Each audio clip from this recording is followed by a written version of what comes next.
Welcome to Sakshi. Charger సమస్యలకు check. ఇకపై ఒకే రకం చార్జర్, ఫోన్ ఏదైనా చార్జర్ ఒక్కటే. గ్యాడ్జెట్లు కొత్త రూపు సంతరించుకుంటున్నా వాటికి ఉపయోగించే చార్జర్ల సమస్య మాత్రం ఇప్పటికీ పోలేదు.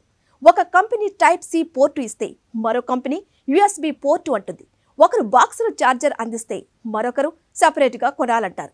దీనివల్ల వినియోగదారుడికి డబ్బు వృధా అవుతుంది. అదే కాకుండా ఈ వేస్టేజ్ పేరుకుపోతుంది. ఇలాంటి వాటికి చెక్ పెట్టేందుకు ప్రభుత్వం కామన్ చార్జర్ విధానం తీసుకువచ్చేందుకు మొబైల్ కంపెనీలు సన్నాహాలు చేస్తున్నాయి. స్మార్ట్ ఫోన్, టాబ్లెట్ ఇలా గ్యాడ్జెట్ ఏదైనా ఒకటే చార్జర్ ఉండాలంటోంది. ఇందుకోసం ఆగస్టు 17న కీలక సమావేశాన్ని కేంద్ర వినియోగదారుల వ్యవహారాల మంత్రిత్వ శాఖ నిర్వహిస్తోంది. మొబైల్ తయారీ కంపెనీలతో పాటు టెక్నాలజీ కంపెనీలతో సమావేశమయ్యి ఒక కీలక నిర్ణయం తీసుకోబోతోంది. యూరోపియన్ యూనియన్ చార్జర్ల విషయంలో కీలక నిర్ణయం తీసుకుంది. చిన్న ఎలక్ట్రానిక్ పరికరాల కోసం కంపెనీలన్నీ విధిగా టైప్ సి పోర్టు కలిగిన ఛార్జింగ్ ప్రమాణాలను పాటించాలని సూచించింది. 2024ను దీనికి గడువుగా నిర్దేశించింది.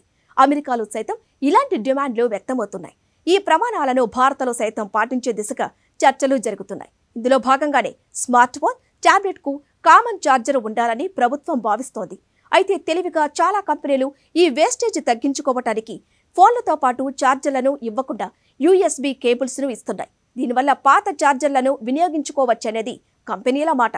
కానీ పాత ఛార్జర్ అడాప్టర్లకు కొత్త మోడల్ యూఎస్బి సపోర్ట్ ఇవ్వకపోవడంతో మళ్లీ కొత్త ఛార్జర్లు కొనుగోలు చేస్తున్నారు వినియోగదారులు. దీంతో అనుకున్నంత ఈజీగా ఈ వేస్టేజ్ చేయలేకపోతున్నారు.